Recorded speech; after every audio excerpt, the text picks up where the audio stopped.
Tala, ang susunod nating balita, ganyan sana.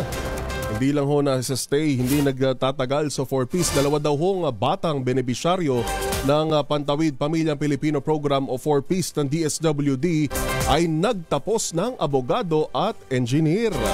Balita mula kay RH5 Val Gonzales. Val, good morning.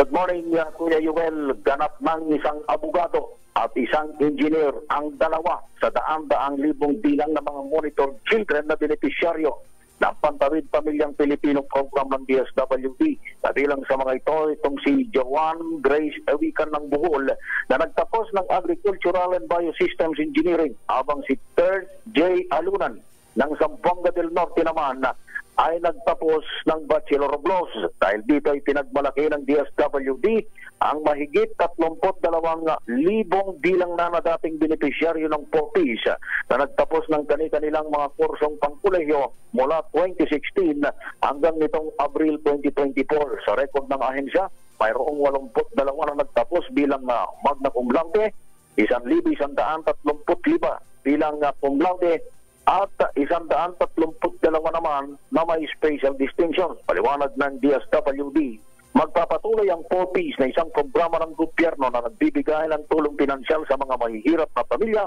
upang mapagbuti ang kalagayan, lalo na sa kalusugan, nutrisyon at edukasyon ng mga kabataan sa bansa. Ako si Val Gonzales, DZRH, una sa Pilipinas, una sa Pilipino. Maraming salamat, Val Gonzales.